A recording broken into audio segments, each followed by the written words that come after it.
Hey everyone.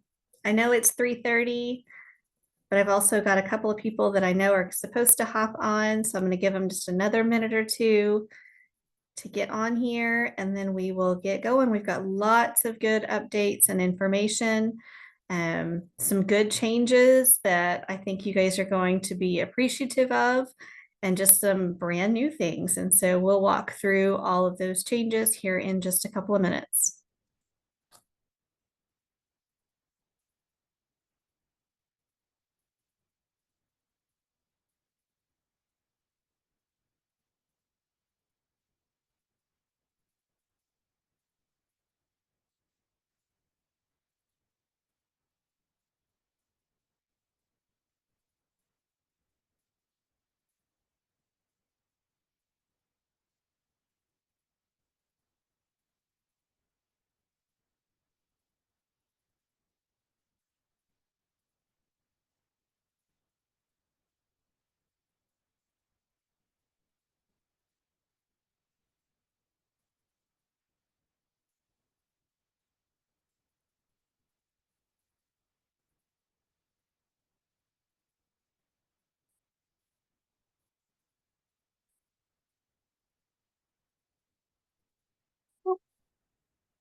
Fix my hair.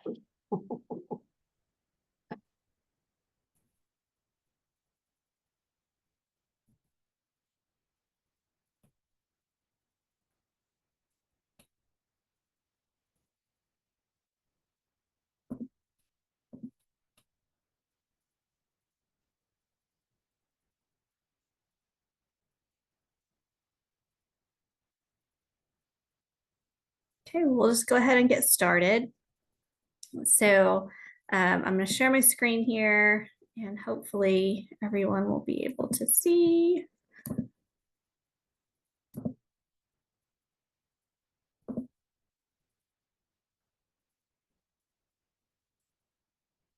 All right, can everybody see? I'm going to need a verbal because all I can see is my screen. No. Nope. Okay, Only see your face. just me. Well, that's kind of scary. We'll try that again.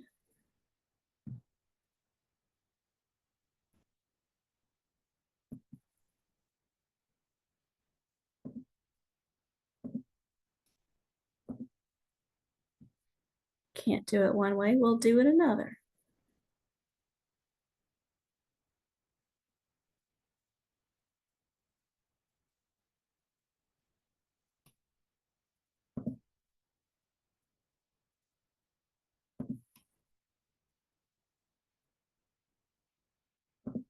Okay, I think we'll be able to do it this way.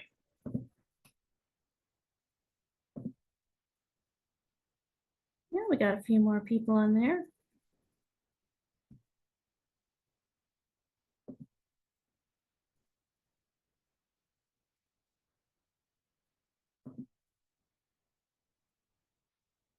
Can we see now?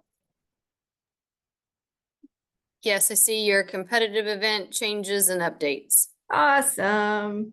That's what I needed. And so that is the reason we are all here today. There's lots and lots to talk about.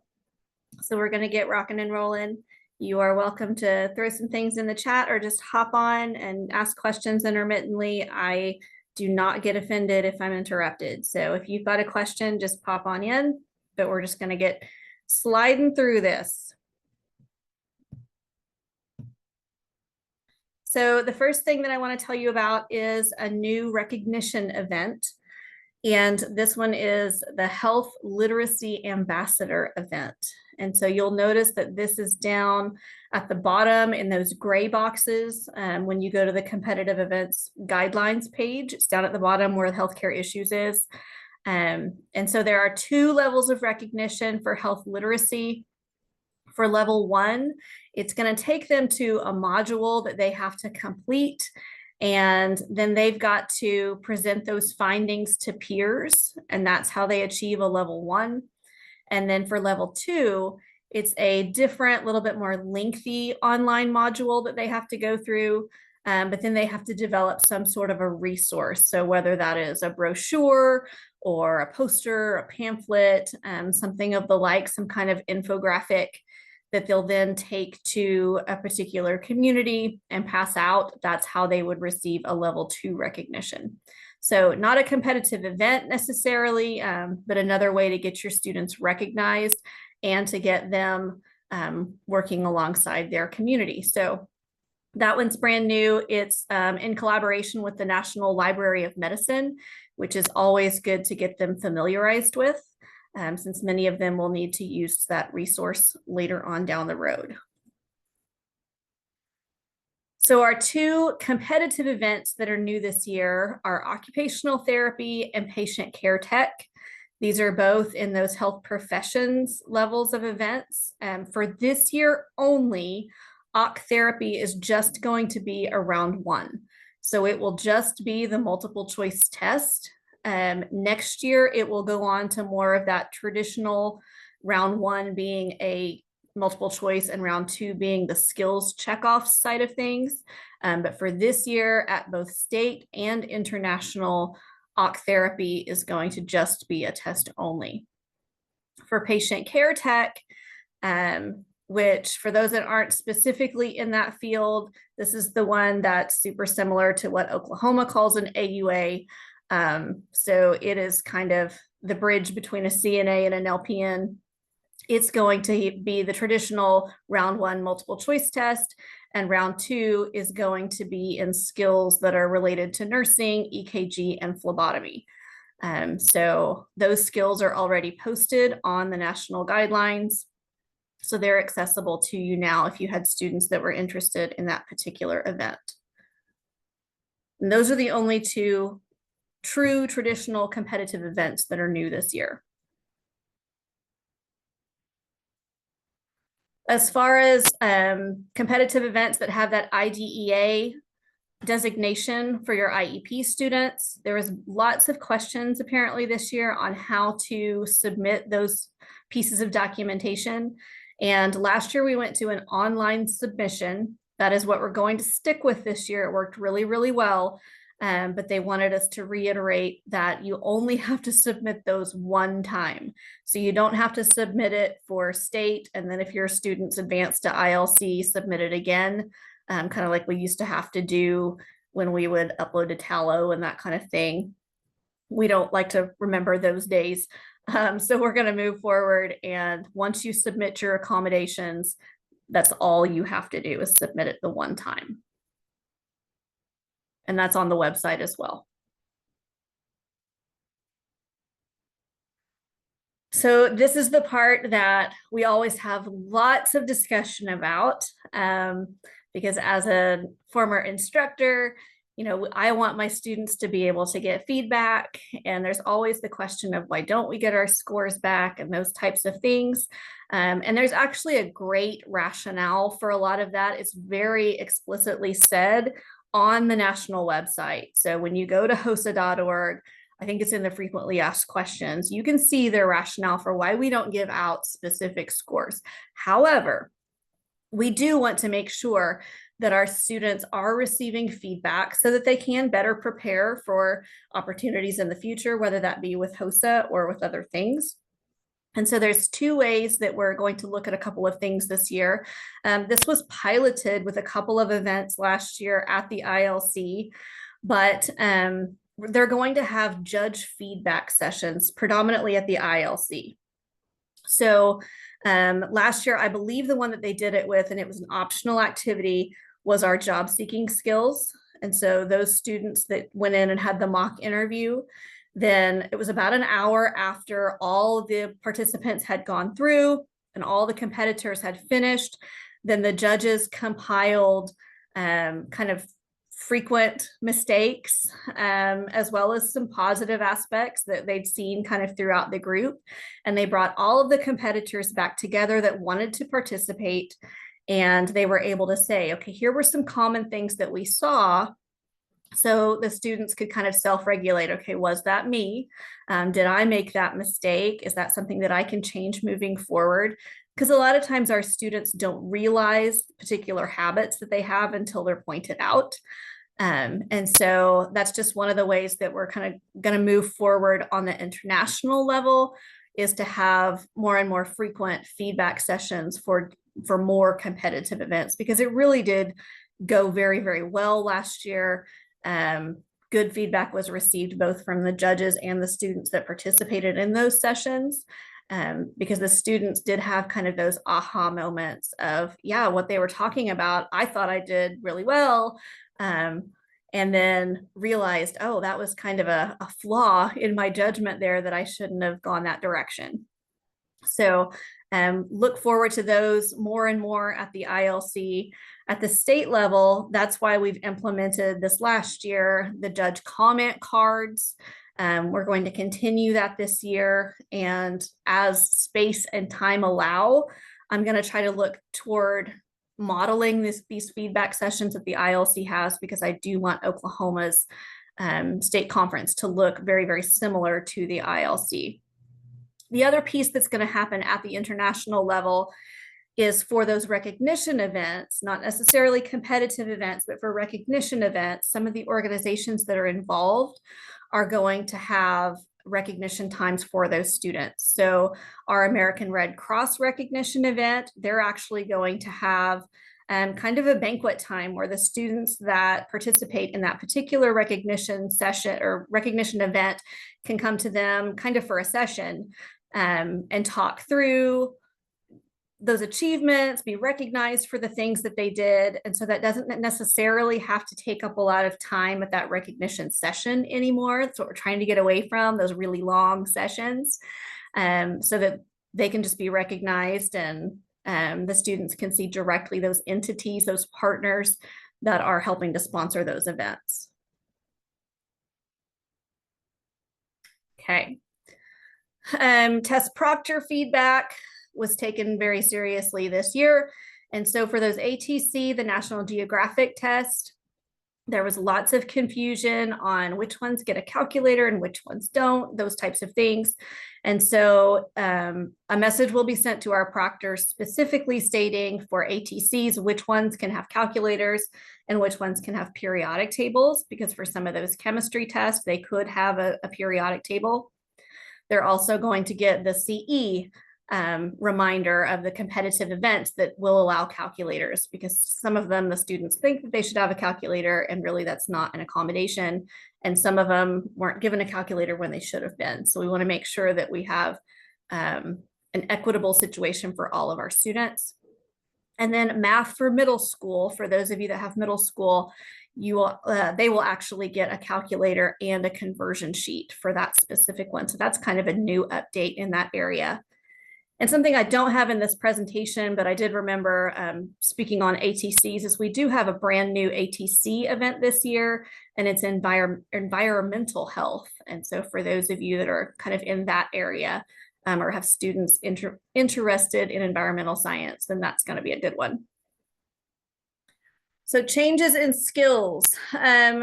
We took a lot of feedback as far as the CPR and EMT specifically for the naloxone, and the steps that were taken in that. And so now there's going to be some bystander processes that are also included in that, because there was lots of discussion of, you know, who's doing what, and we've only got 2 people in here. It was just a big thing. So they've made that more specific so that our students understand exactly what is expected of them.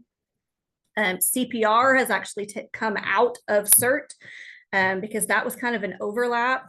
Even though they weren't in CPR first aid, they were expected to know some CPR type things for the CERT competitive event in that emergency preparedness section. And so they pulled CPR from CERT.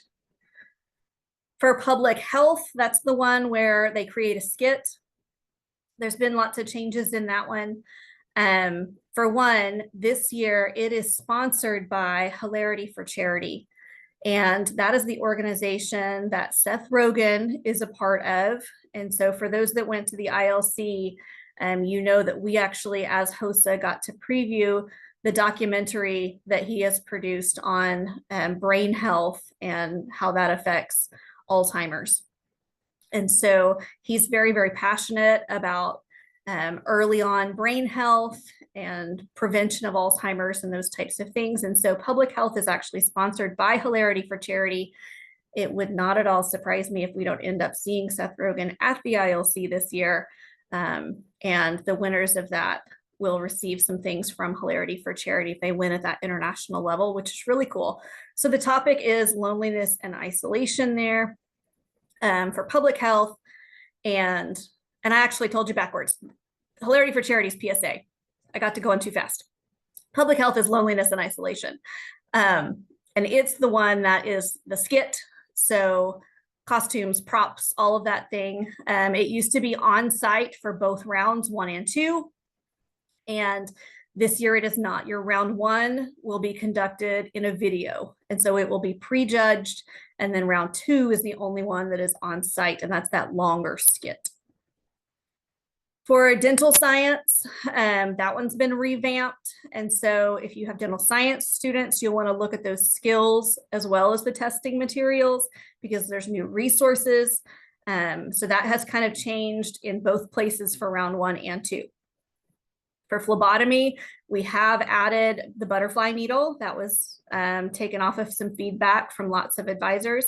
They listened to Oklahoma on that primarily because we were over that event at the ILC as it was in its very first time last year. And we actually got lots of accolades. So go Oklahoma. Thank you for all of you who helped with that and putting that on. But we are introducing butterfly needle this year in those skills. And then a kind of just a process change for HOSA Bowl is observers are no longer going to be allowed due to space constraints and test bank security. And we are going to implement that change at the state level as well. And all we had done at the state level was let them in on the last one. But it does become an issue as far as spacing and noise and just kind of general respect. And then there were kids that were wanting to record it. And so it really is better to just leave that on its own, just like any other competitive event, and allow HOSA Bowl to be its own thing, kind of behind those closed doors with the judges. Okay, so here we are with PSA. Told you I went too fast. Your brain health resources for PSA, the Seth Rogen's Hilarity for Charity, the HFC. There is a thing called HFC Universe, and it's listed in the guidelines of PSA. There's actually training modules that your students can go through and will be required to go through for PSA. So it won't just be creating that video, it'll be documentation of completing those online modules as well. And then kind of the standard, what it has been in the past for creating the video, putting that out, whether that's social media or however you want to do that, and then explaining to the judges why you put the video together and how many people it reached and that kind of thing. Health career display is being redone at the international level as far as how that is kind of put up. I will say we've had lots of feedback because as many of you that have been in HOSA for a while know, health career display is one that lots and lots and lots and lots of students want to participate in, which is great for career exploration. But at one point they had you take a picture of your career display and submit it for your round 1. And then they decided, no, that was terrible because you're not really seeing the detail and you don't know how far that they've delved into kind of the research behind the career. So then we went back to a in-person round 1 and round 2. And for my helpers who worked health career display, even just at our state level last year, we had almost 200 health career displays. And when you're talking about every single competitor getting to bring those posters to your state leadership conference, it requires a vast amount of space, lots of judges. So again, International has taken our feedback, and round 1 this year is going to be a specific PowerPoint.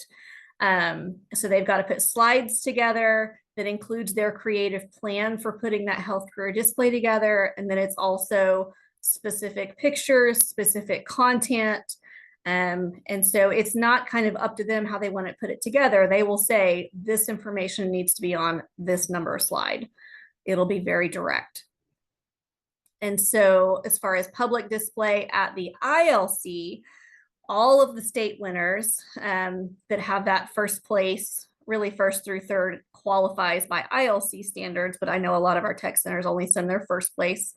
They will be able to have a public display time, just like they always have at the ILC, where all of your participants can go and look at these displays, and the students stand there with the displays and they're able to kind of, display exactly what they've done. People can see their boards and they can network and talk to people. But because we now have this round one will actually be predetermined by the judges. And then after the display, they will announce those that move to round two. So round one will not be judged at the time of the display. That truly is just for the public. So they'll announce the round two, they'll get their assigned times at that time. And then at that moment, if they have not moved on to round two, they will move their displays, because that was always a thing too, is by the time you announce round two, your round ones have already gone off to eat, or they've gone on to do other things with their chapters. And then you've got hours where you're trying to have people pick up their stuff. So by doing it this way, everyone displays. And when they announce round two at the end, if you didn't make it, you take your stuff, you pack it up right then and you take off. And then round two obviously stays, and that's when round two will start. And then lastly, we have a new one just for 6 states. So Oklahoma is going to help pilot our surgical technology competitive event. And even though there's only 6 states that are going to pilot this, it is one that is going to be recognized at International Leadership Conference. So if they win, they do get to advance. It's just like a lot of your health professions. It's going to have 2 rounds. The first round is going to be a multiple choice test, and the second round will be skills assessment. So you do get to go to ILC if you advance. You do get to compete internationally. It'll just be against those 6 states that happen to have it this year. Next year, if all goes well, and we expect it to, then it will be open to all of the United States and the 17 other countries that come along with us to International HOSA. So that was a whole lot of stuff. As you know, our theme this year is powered by people, and so we're excited to get that going. But with all of that being said, do I have any questions?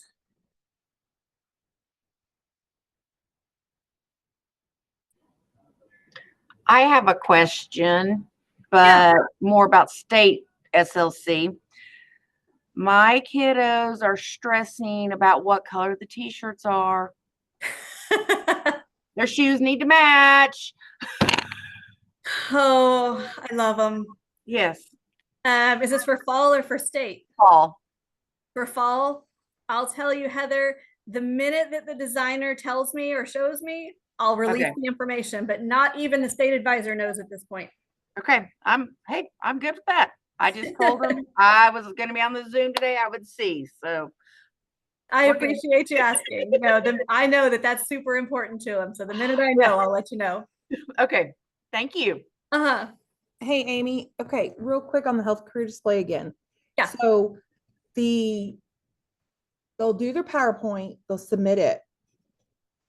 Then they will be told whether they get to go compete in round 1, right? Is that correct? Is that what you said? No, then everyone, at least at international level, I'm not quite sure how we'll do it at state yet. If we can do it this way at state due to space, then we will, but we'll see. At ILC, they'll have their PowerPoint, it'll be in. The judges will know the information, but the students will not. And so they're going to have a display time where everyone that's qualified has set up. So if you submitted a round 1, you get to set up. And then the public gets to come and see your stuff. And then at the end of that designated time, that's when they'll announce the results of those that move on to round 2. And everyone else will take their stuff away, and round 2 will stay, and they'll present in their designated time. So essentially everyone that does one still goes to state. I'm not sure, like I said, I'm not sure that's how we'll do it at state. Okay. I just want to verify that because because I'm gonna have a lot of see people how much I'm gonna have to see how much space we have Okay, and how many competitors we have. Because if I've got 200 of them again, we're right. probably gonna do the like round one, I'll announce round two and only round two comes. If I can get the space though, then I think that they deserve the opportunity to show off a little bit. Okay, perfect. Thank you. Yeah. Hey, Amy. And then Hey, So the public health round one for state leadership, is that going to be a video for state leadership? state and international. Okay, thank you. Yeah. and then Amy, this is Rusty, and I joined the meeting just a tad bit late. The first part of the meeting that you had, will there be an email that kind of gives us a recap or something, or will you? I noticed that you were recording, or will you guys send the recording over? We are going to post the recording on CTU. So if you guys know your CTU logins, you should be able to access it. But I can send a recap as well. Okay, perfect. Thank you.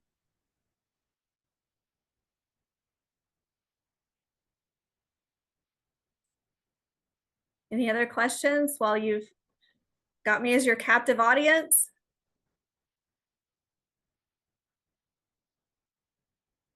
All right. Well, I hope to see all of you on the 22nd at Fall Leadership Conference. It's going to be an incredible time.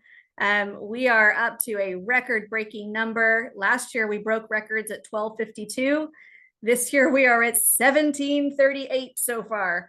It's crazy how Oklahoma HOSA is just kind of exploding. So I'm glad you guys are all a part of it. Thank you. Thank you. Thank you. Thank you.